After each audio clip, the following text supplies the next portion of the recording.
हूँ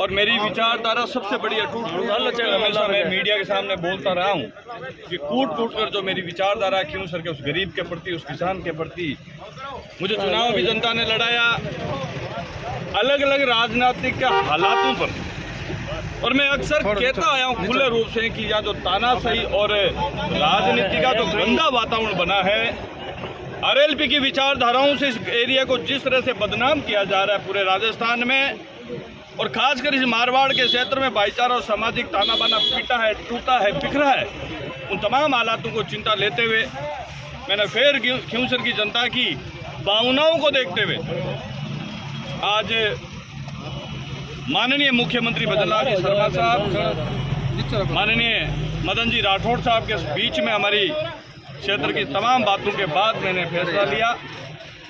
इस देश के पूरी दुनिया के सबसे बड़े नेता नरेंद्र मोदी जी की विचारधाराओं में और पार्टी की विचारधाराओं में शामिल होकर आज खींवसर में जा रहा हूं। मेरा लक्ष्य रहेगा कि भारतीय जनता पार्टी की विजय होके और खींवसर में पिछले 19 वर्षों से तांडव और तानाशाही है उसका अंत हो सके, इसलिए मैंने कड़वा फैसला लेते हुए जनता के साथ आज रवाना हुआ और खींवसर जा रहा हूं। 13 तारीख को खींवसर की जनता, मुझे आत्मा से विश्वास है कि इस क्षेत्र का विकास के साथ लोगों के भाईचारा और सामाजिक ताना बाना को फिर लौटा सके, उस नाम से मतदान कर और भारतीय जनता पार्टी की जिस दिन पेटियां खुलेगी, राजस्थान ने हिंदुस्तान की राजनीति में वो उदाहरण पेश होगा जो लोग लंबे समय से कल्पना और विचार कर रहे हैं। तुरक सिंह चौहान जिंदाबाद, तुरक सिंह चौहान जिंदाबाद, तुरक सिंह चौहान जिंदाबाद। भारतीय जनता पार्टी के आपने सदस्यता ग्रहण की है और मुख्यमंत्री जी और भारतीय जनता पार्टी के बड़े नेता और लीडरों के माध्यम से आपने भारतीय जनता पार्टी ज्वाइन की है, तो खींवसर के लिए और खींवसर की जनता के लिए आपने स्पेशल और कुछ शर्त रखी अलग से? देखिए, मेरा सबसे बड़ी शर्त यही है कि मैं इस क्षेत्र को जिस रूप से नज़र देख रहा हूँ, जो मेरे आत्मा में, मैं आपके चैनल के माध्यम से कई बार कह चुका हूँ, लेकिन वो विषय आज नहीं करके चुनाव जनता के सामने वो तो होगा ही होगा। रेवण जी भी एक किसान का बेटा है, साधारण घर से। मुझे इस बात का विश्वास है कि यहाँ एक मजबूत भारतीय जनता पार्टी की टीम बन चुकी है, उसमें मुझे शामिल किया। मुझे लगता है वो टीम और मजबूत होगी।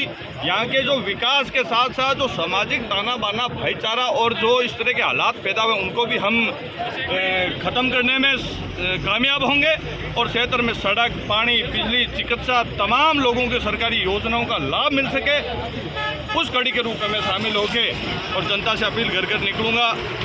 आरएलपी की विचारधाराओं को यहीं रोकने के लिए जनता से अपील करूंगा, और भारतीय जनता पार्टी के बैनर तले रेवण जी डांगा को राजस्थान की विधानसभा में जनता को पहुंचाने के लिए मैं मतदान और वोट मांगूंगा। खींवसर में आप लंबे समय से संघर्ष कर रहे हो और पिछले काफ़ी सालों से आप कांग्रेस से जुड़े हुए भी, और कांग्रेस का आपने टिकट भी मांगा करके जो भारतीय जनता पार्टी से जुड़े हुए उनको एक रात में कांग्रेस को टिकट दिया गया। देखिए, राजस्थान के सामने मेरा परिचय जरूर इस बात का है कि 2 चुनाव में बसपा से लड़ा।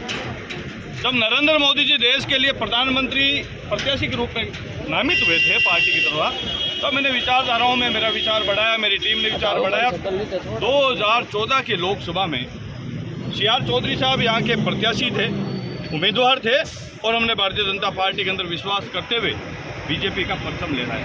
उसके बाद पंचायत समिति का चुनाव था।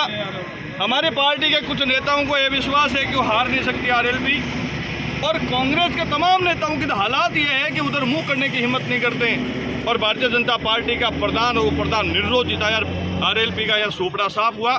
उसके बाद कुछ वरिष्ठ नेताओं की स्थिति, मनोस्थिति ठीक नहीं थी, जिसके कारण यह भारतीय जनता पार्टी कमजोर हुई, हमको भी रास्ते से भटकना पड़ा।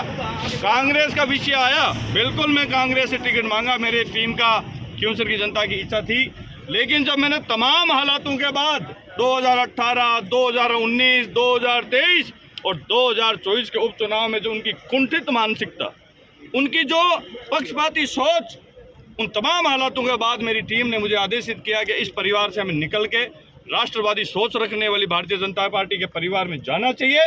और एक किसान का बेटा जिसको विपक्ष वाले, आरएलपी वाले कह रहे हैं कि नाचने वाला है, 13 तारीख को मालूम पड़ जाएगा कौन नाचेगा और कौन ताली बजाएगा। रेवण जी तो नाचेंगे किसान की खुशी के लिए, गरीब मजदूर की खुशी के लिए, लेकिन टोंड कसने वाले, चूंटियां भरने वाले ताली बजाते नजर आओगे, इसके अलावा कुछ भी पांति नहीं आएगा। इस बात का मैं आज मीडिया के माध्यम से दावा करता हूँ। कांग्रेस और भाजपा, कांग्रेस तो टक्कर भी नहीं, टक्कर उसको कह सकते हैं जो जनता की भावनाओं को ले, जनता की भावना ही नहीं कांग्रेस के साथ। कांग्रेस को तो आप काउंट भी करते तो हम लोग समय खराब कर रहे हैं। टक्कर रेऊंजी डांगा और आरएलपी के बीच में है, लेकिन वो सपना बनकर रह जाएगा। टक्कर आरएलपी को वापस उठने में युग बीतेंगे, युग। रेऊंजी डांगा राजस्थान की विधानसभा में जाएंगे। आप अपने कार्यकर्ताओं को क्या संदेश देना चाहते हो मेरे चैनल के माध्यम से, क्योंकि आप काफी टाइम से खींवसर में लगातार संघर्ष कर रहे हो और आपके मैं पार्टी की सदस्यता लेके और जो मुझे प्यार प्रेम मिल रहा है, मुझे पुरानी टीम, मेरी नई टीम, भारतीय जनता पार्टी के कार्यकर्ता, मैं इतना ही कहना चाहूँगा, इस राजनीतिक तमाम हालातों में चाहे मुझे किसी भी डगर से गुजरना पड़ा हो, खींवसर की सेहतर को और खींवसर की मेरे कार्यकर्ताओं को कभी मैंने अकेला नहीं किया, उनके बीच में लड़ता रहा। इन बातों को पूरी सेहतर जानती, छत्तीस कौम जानती है कि मैंने जितने भी राजनीतिक मोड़ लिए आरएलपी का अंत करने के लिए, कांग्रेस के साथ जब मैं गया हरिंदर जी मिर्जा के साथ, तभी मेरा एक ही लक्ष्य था कि आरएलपी को खींवसर से बाहर नहीं जाने देंगे। लेकिन किन्हीं कारण से वो प्रत्याशी खुद वरिष्ठ थे, गाँव में उनका विवाद था, थोड़े वोटों से हारे। और आज जो मैंने फैसला लिया है, इस फैसले में मेरी खींवसर की जनता जानती है कि आरएलपी के खिलाफ, आरएलपी को यहीं रोक दें। भारतीय जनता पार्टी के पुराने कार्यकर्ताओं कंधों से कंधों साथ मिला के हमारी टीम ये सपना 13 तारीख को पेटी में बंद करेगा। खुलने वाली मतदान और खुलने वाले परिणाम में राजस्थान की जनता खुश होगी और भारतीय जनता पार्टी का व्यक्ति राजस्थान की विधानसभा में जाएगा। धन्यवाद। कितने वोटों से जीत मानते हो आप? ज्वाइन करने के बाद कितने वोटों से जीत मानते हो? 19,500 वोटों से।